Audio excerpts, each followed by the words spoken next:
இந்த எபிசோட நாம இயக்குனர் சர்க்குணம் இயக்கத்தில் விழுந்திருக்கிற எக்ஸாம் தமிழ் வெப்சீரிஸ் பற்றி பார்க்க போகிறோம். இந்த வெப்சீரிஸ் 7 எபிசோட கொண்டு இருக்கு. இந்த படத்தோட கதையை பற்றி பார்த்தோம்னா, அரசு பணிக்கான தேர்வில் நடந்து வரும் முறைகேடுகளை தடுக்க துடிக்கிறாங்க துஷாரா விஜயன். இதற்கு புதிதாக அந்த ஊருக்கு வரும் டிஎஸ்பி அதிதி பாலனும் உடந்தையாக இருப்பார் என்று சந்தேகம் படுறாங்க. இதையடுத்து டிஎஸ்பியாக பொறுப்பேற்க வரும் அதிதி பாலனை துஷாரா விஜயன் கடத்துறாங்க.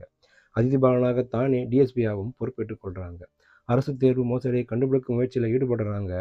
அதிதி பாலன் மூலமாக அந்த மோசடி நடக்க இருப்பதாக நினைத்து அவரை அடைத்து வைக்கும் துஷாரா விஜயனுக்கு அவருக்கு மேலே ஒருவர் இருப்பது தெரிய வருது. இதில் காவல்துறை அரசு அதிகாரிகளும் உடந்தையாக இருப்பது தெரிய வருது.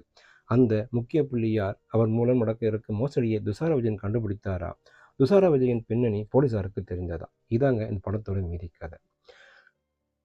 துஷாரா விஜயன் அழுத்தமான நடிப்பு அசர வைக்குது.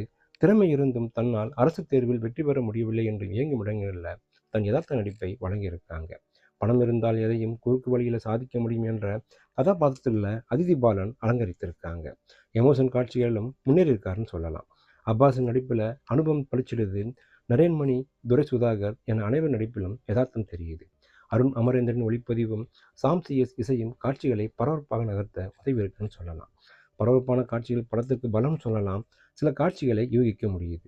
நடுத்தர மக்களின் வாழ்க்கை பயணத்தில் அரசு பணி என்பதன் முக்கியத்துவம் என்ன, அதற்காக உழைக்கும் அவர்களது உழைப்பு அதிகார வர்க்கத்தினால் எப்படி திருடப்படுது என்பதை சாட்டடி காட்சிகள் நிறைந்த படமாக இயக்கி மோசடி பேர்வழிகளுக்கு குட்டு வைத்திருக்கார் இயக்குனர்.